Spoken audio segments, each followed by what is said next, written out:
predicador, vanidad de vanidades, todo es vanidad. ¿Qué provecho tiene el hombre de todo su trabajo con que se afana debajo del sol? Este libro, el libro de Eclesiastés, es un libro escrito, como se declara al inicio, por el rey Salomón, el hijo de David, quien fue rey en Jerusalén. Y es un libro que es una especie de discurso. Entonces, es muy posible de que Salomón haya juntado a sabios y a personas para poder darles un discurso y discutir acerca de el propósito de la vida. Básicamente, una de las frases que más se repite en todo el libro es vanidad de vanidades, todo es vanidad. O la palabra vanidad, la puedes encontrar en muchas ocasiones. Se menciona algún aspecto de la vida y dice que es vano. La palabra vano significa algo vacío, sin propósito. Entonces, el libro completo nos habla acerca de muchos aspectos de la vida y los señala como algo vano. De hecho, estuve leyendo un poquito acerca de la historia de este libro y para algunas personas como que diera a entender de que la vida no tiene propósito. La verdad es que esa conclusión solo se puede llegar si lees el libro con los ojos cerrados, es mi opinión. Porque el libro en ningún momento concluye eso. Sin embargo, sí explica de que las cosas son temporales, son efímeras, y vamos a ver a la conclusión a la que llega Salomón. Hoy día solo me gustaría estudiar estos 3 versículos que hablan acerca de que todo es vanidad. Es poderoso pensar en esta frase, sobre todo el versículo 3, que dice: ¿qué provecho tiene el hombre de todo su trabajo con que se afana debajo del sol? Pensando que lo está diciendo Salomón. Salomón lo tenía todo. A veces tú preguntas a las personas qué es lo que quieren o aspiran. A lo mejor quieren dinero. A lo mejor quieren estabilidad. Salomón era un rey que tenía mucho dinero. Él tenía todas las riquezas que tú te podrías llegar a imaginar. Por ejemplo, hay versículos que nos enseñan de que él solo usaba vasos de oro. Imagínate la cantidad de riquezas. No sé tú, yo no tengo nada de oro en mi casa. Cero, nada de oro. No tengo ninguna pieza de oro. Cuando era muy pequeño tenía un collar de oro que me regaló mi bisabuela. Y no sé qué pasó con él. Creo que lo tiene mi hermana ahora. Pero él tenía vasos de oro. La Biblia habla de que en el periodo en el que él vivía, la plata pasó a ser como roca. Entonces, quiere decir que había tanta riqueza que para las personas la plata no tenía valor. Él tenía muchas riquezas. Y a veces nosotros colocamos como propósito de nuestra vida el hacer dinero. De hecho, en lo personal yo he notado, sobre todo en el área masculina, también en las mujeres, pero en el área masculina sobre todo, que se ha puesto como una meta que los jóvenes exitosos tienen que hacer dinero. Tienen que ser jóvenes que a los 25 años generan mucho dinero. Es algo como una mirada muy occidental y moderna acerca del éxito. Pero no es una mirada bíblica. Por ejemplo, si nosotros vamos a 1 de Timoteo, solo para leer un versículo, en el capítulo 6 y en el versículo 9. En 1 de Timoteo 6, 9, dice: porque los que quieren enriquecerse caen en tentación y lazo, y en muchas codicias necias y dañosas que hunden a los hombres en destrucción y perdición. A veces nosotros decimos que ser rico es pecado. A veces la gente dice eso. Pero no necesariamente. El problema es el amor a las riquezas. Dios, una persona que ama a Dios puede ser prosperada financieramente. Sí, eso puede suceder. Pero, ¿qué dice el versículo 9? Los que quieren enriquecerse caen en tentación y lazo, y en muchas codicias necias y dañosas, que hunden a los hombres en destrucción y perdición. Después dice: porque el rey de todos los males es el amor al dinero. No el dinero, el amor al dinero. Entonces, Salomón tenía una cantidad de dinero inmensa. Así que él no estaba buscando riquezas. Si tu propósito de la vida es buscar riquezas o tener una gran cantidad de animales, la verdad es de que Salomón en esa época, la riqueza se medía por, obviamente, bienes como el oro, la plata, pero también por el ejército. Salomón era, en ese sentido, también muy poderoso. Tengo aquí algunos anotados. Él recibía 666 talentos de oro al año. También se habla de que él vivía en gloria y lujo. Y algo también que me parece un poquito interesante, solo para mencionarlo. Él podría haber tenido todas sus riquezas, pero Jesús mismo dijo de que él, con toda su riqueza, no se podía vestir más hermoso que los lirios de los valles. O sea, incluso las flores que Dios había creado eran más hermosas que él con toda su riqueza. Acompáñenme, por favor, al libro de Deuteronomio.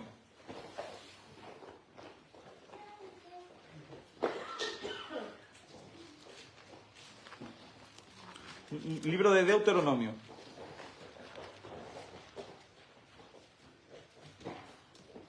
El capítulo 17.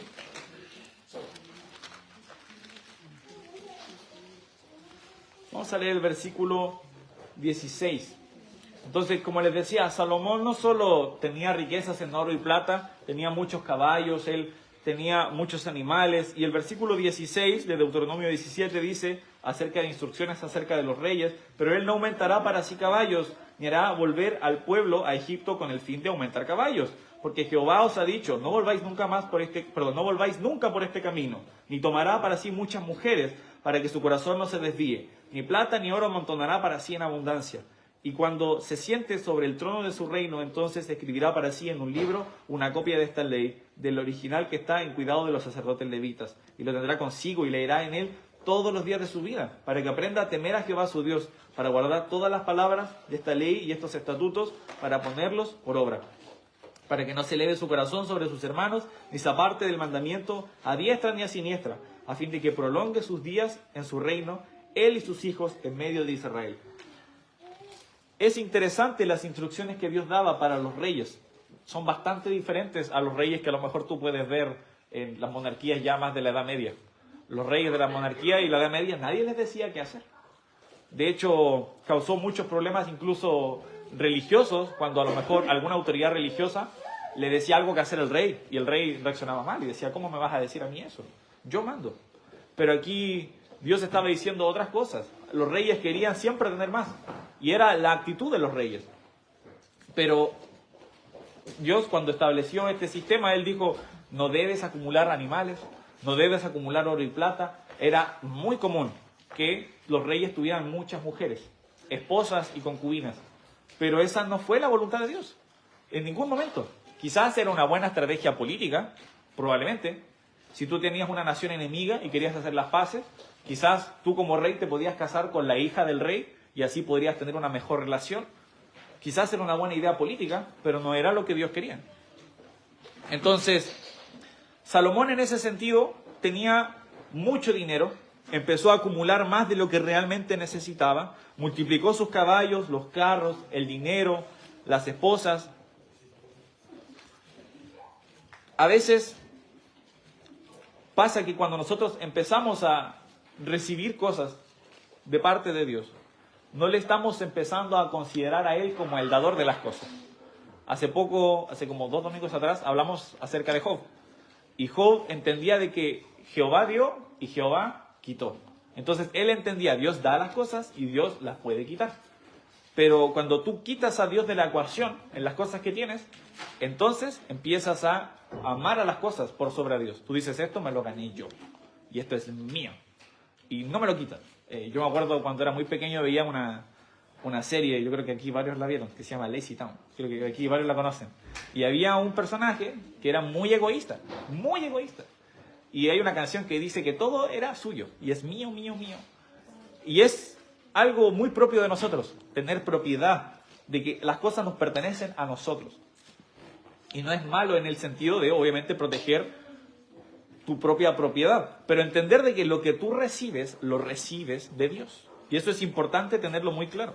Pero si tú te empiezas a enfocar en obtener más, en acumular más, eso es a lo que se le llama codicia o avaricia. Cuando tú buscas la definición en el diccionario, habla acerca de acumular bienes o riquezas para atesorarlos.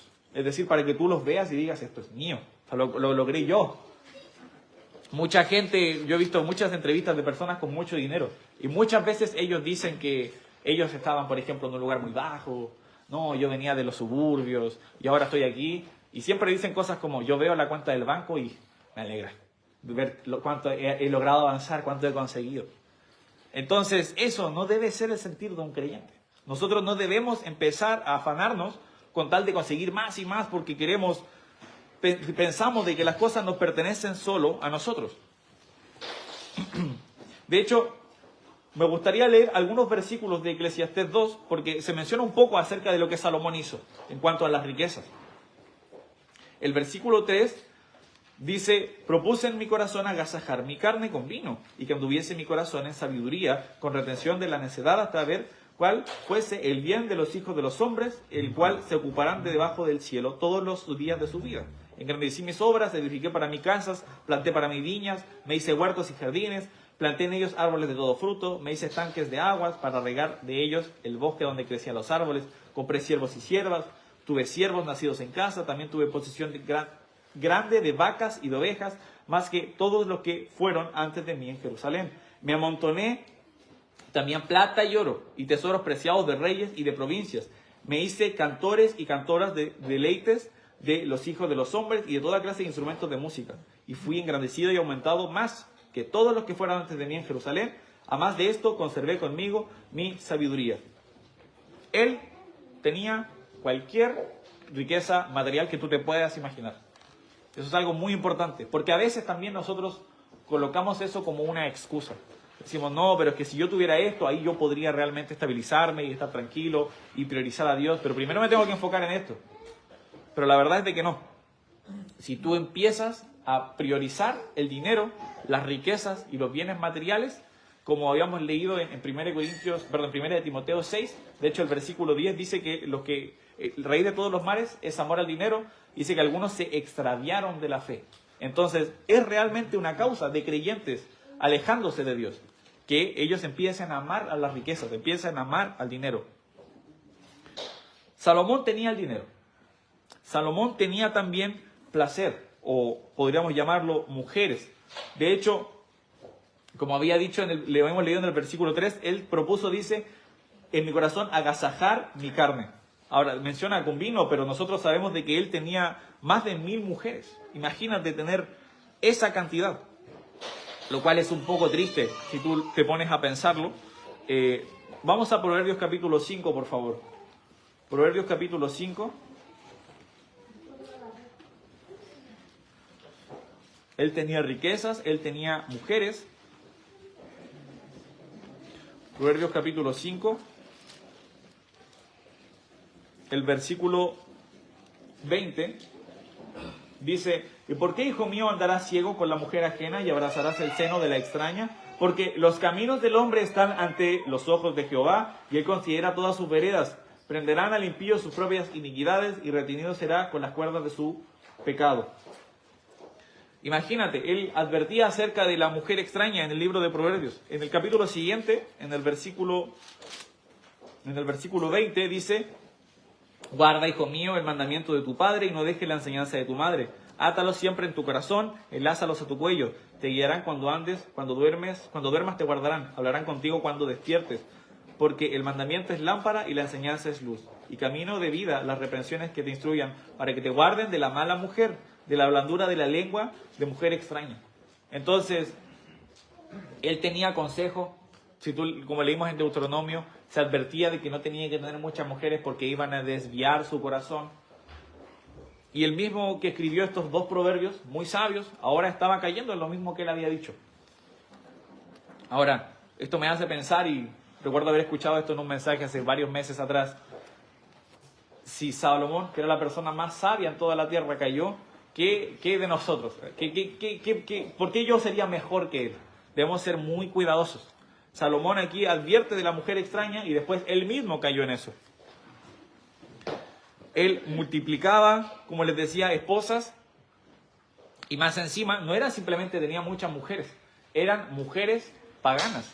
Es decir, él se estaba casando con mujeres de naciones que adoraban a dioses falsos, que no creían en el único Dios verdadero. La poligamia, es decir, el tener múltiples esposas, ya de por sí era algo malo, pero tener esposas de tierras donde no adoran al Dios verdadero, donde adoran a dioses falsos, es algo dañino. Y Dios les advirtió porque sabía que era un problema en Israel la idolatría. De hecho, podemos verlo rápidamente en Deuteronomio 7. Deuteronomio capítulo 7.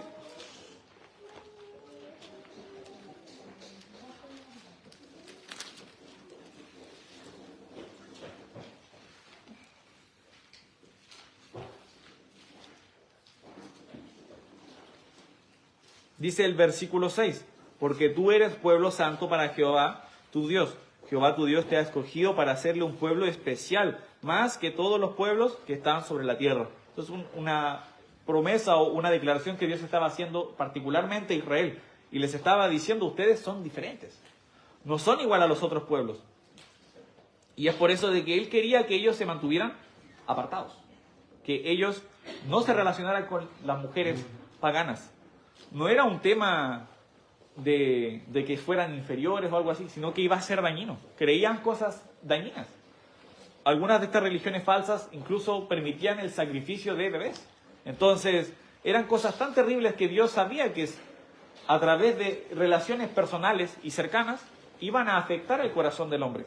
Y es por eso que le advirtió, sobre todo al rey, que iba a estar por sobre la nación dirigiéndola, que tenía que apartarse de esas mujeres también.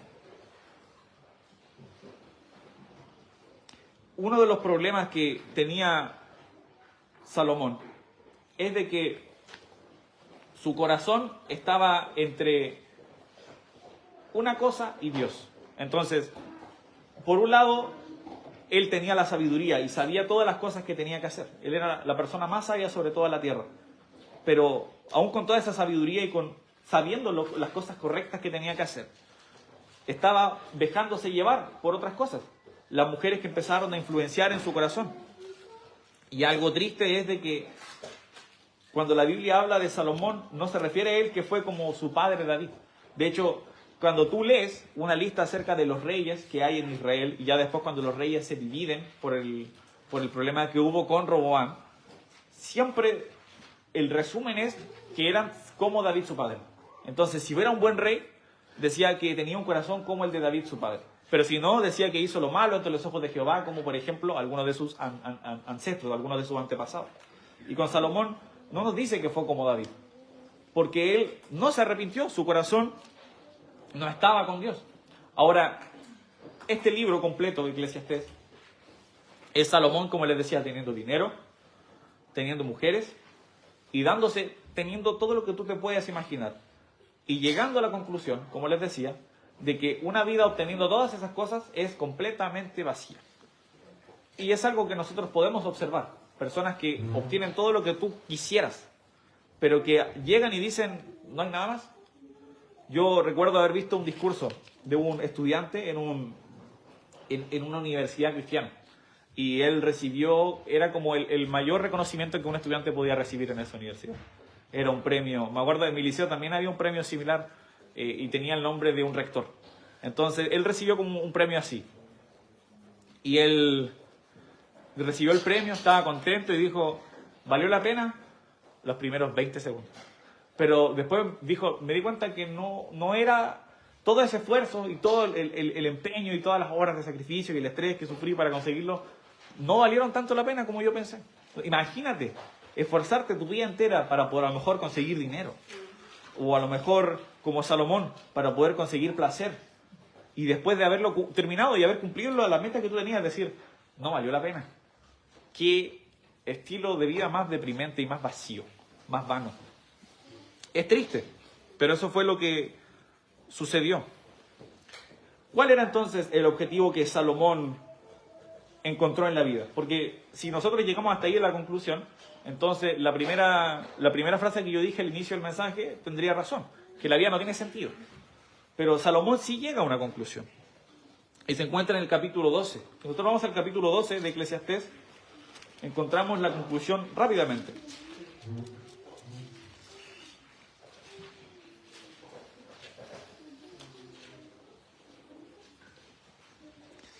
El capítulo 12 básicamente es un ánimo, no sé si decir la arenga, pero nos anima a buscar a Dios en los días de nuestra juventud. Y eso es algo bueno. A veces las personas, porque servir a Dios no se acomoda con su estilo de vida, deciden posponerlo, como si tuvieran la vida garantizada. Es decir, bueno, yo tengo 20 años, yo tengo 22, aunque no lo crean. De hecho, alguien me dijo, yo pensé que eras papá en la universidad, me dijeron eso, yo pensé que eras papá, y yo dije, tengo 22 años. Pero tú dices, yo soy joven, puedo disfrutar la vida, puedo hacer todas estas cosas, carpe diem. Y ya después, cuando ya esté más viejito, ahí puedo preocuparme de buscar a Dios. Pero nosotros no tenemos la vida garantizada, en ningún momento.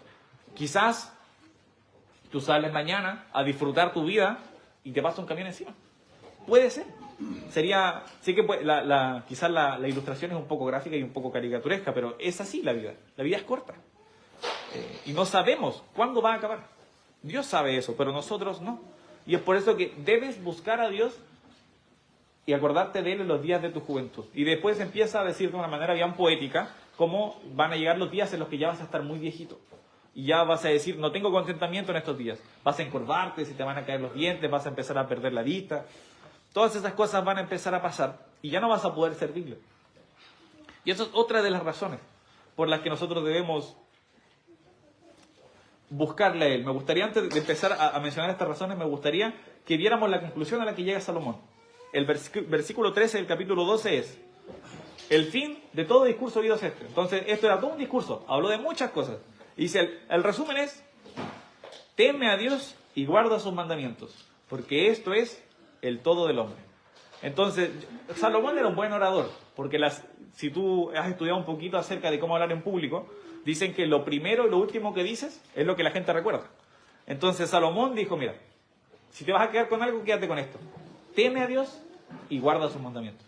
Si tú vives una vida temiendo a Dios, es decir, con reverencia, con respeto, reconociendo su autoridad en tu vida y guardando sus mandamientos, es decir, yo reconozco su autoridad, por lo tanto voy a hacer lo que Él quiere, voy a hacer las cosas que Él me dice que haga y no voy a hacer las cosas que Él me prohíbe, voy a tener una vida plena, una vida buena.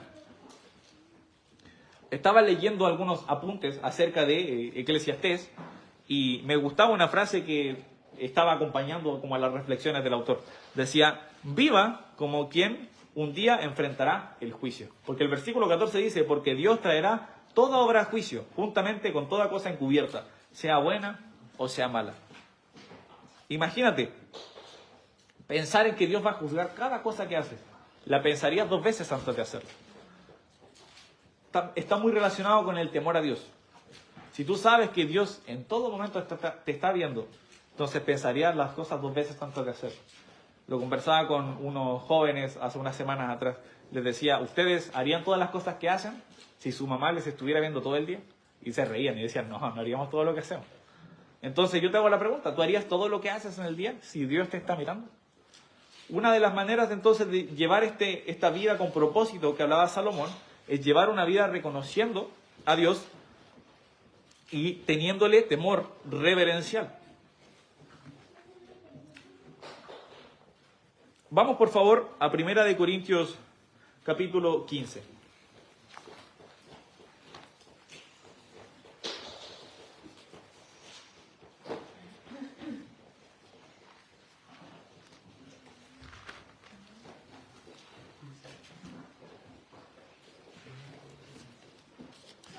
Me gustaba, yo nunca lo había pensado o había hecho la conexión con 1 Corintios 15 y en este libro de apuntes que había, este material que había encontrado, hacía una buena comparación.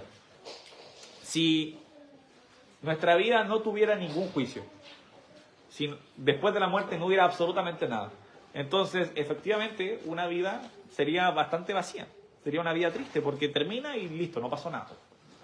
Pero considerando en que hay un Dios que nos ama, que debemos temerle, que debemos obedecerle, tenemos esperanza y tenemos razones para poder servir y hacer lo que a Él le agrada. En 1 Corintios 15 habla de muchas cosas. Habla, por ejemplo, del Evangelio, habla acerca de la resurrección. Y me gusta la conclusión que hace al final del capítulo, en el versículo 58, y pensando en lo que hemos visto en el libro de Eclesiastés, dice, Así que, hermanos míos amados, estad firmes y constantes, creciendo en la obra del Señor siempre, sabiendo que vuestro trabajo en el Señor no es en vano. Entonces, es alentador saber de que tú dices, voy a llevar una vida que agrada a Dios, voy a llevar una vida sirviéndole, voy a llevar una vida haciendo las cosas que a Él le agradan. No es un trabajo en vano, es algo que vale la pena. Después de, a lo mejor, muchas cosas que van a pasar en tu vida, quizás, como lo hemos visto la semana pasada, llevar una vida cristiana requiere sufrimiento, como se habla en Primera de Pedro, requiere tribulación. No es una vida fácil, pero vale la pena. Porque si vamos a ser recompensados, si hay un Dios que nos está mirando y que nos está juzgando, vale la pena llevar una vida así. Y mirándolo desde el otro lado, si tú llevas una vida que está enfocada puramente en lo material, en lo físico, en el placer, y después te das cuenta de que, primeramente, nunca recibiste a Jesús como tu Salvador, nunca creíste en Él, toda tu vida va a ser vacía. ¿De qué le sirve al hombre si ganare todo el mundo y perdiere su alma? Sería una vida completamente vacía, por más exitoso que sea. La persona más millonaria que se te pueda venir a la mente ahora, piensa en el famoso más millonario que se te pueda ocurrir. Si esa persona no creyó en Jesús como su Salvador personal, es una vida desperdiciada. Desperdiciada. ¿Cómo puedo yo creer en Jesús? ¿Cómo puedo yo entonces, en primer lugar, tener a Jesús como Señor en mi vida? La verdad es que es bastante sencillo. Vamos, por favor, a leer rápidamente al libro de Juan, capítulo 3. Juan, aquí Jesús estaba hablando con Nicodemo. Y quiero leer el versículo... A ver, ¿dónde está? A ver. Es el versículo 36. Dice, el que cree en el Hijo tiene vida eterna, pero el que rehúsa creer en el Hijo no verá la vida, sino que la ira de Dios está sobre él. Si yo creo en Jesús, en su obra en la cruz por mis pecados, que Él murió, fue sepultado y resucitó, yo puedo tener vida eterna. Ese es el primer paso para llevar una vida provechosa. Y luego, andar en las cosas que Él me dio, y las cosas que Él me dijo que yo anduviera. Él me ha dado, por ejemplo, su palabra, me ha dado una manera en que yo me puedo poner en contacto con Él, la oración. Entonces es importante que nosotros la empleemos. Volvamos por favor a Eclesiastés 12 para releer el versículo 13.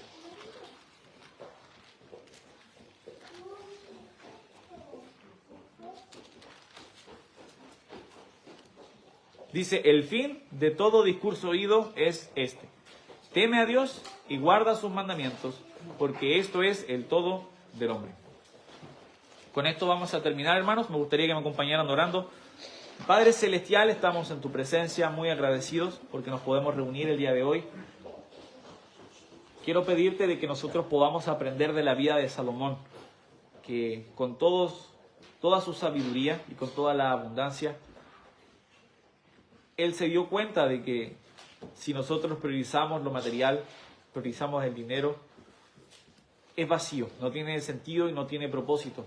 Es una vida que trae mal, que trae desgracia. Si nosotros priorizamos el placer, priorizamos nuestro bienestar físico y el disfrutar, es una vida también sin sentido, una vida que trae desastre y desorden. Pero si nosotros te priorizamos a ti, te buscamos a ti y vivimos una vida bajo el temor hacia ti, son vidas plenas, Señor, vidas con propósito. Ayúdanos a recordar que el trabajo que hacemos para ti nunca es en vano. Señor, yo te doy muchas gracias porque tenemos la oportunidad de llevar vidas con propósito. Y te pido de que cada uno de nosotros pueda autoexaminarse y ver dónde están nuestras prioridades. ¿Estamos colocándote a ti como el centro de nuestra vida?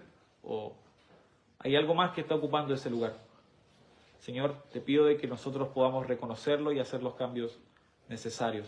Te doy gracias por todo esto y te encomiendo todo esto en el nombre de tu Hijo Jesús. Amén. Ok, hermano.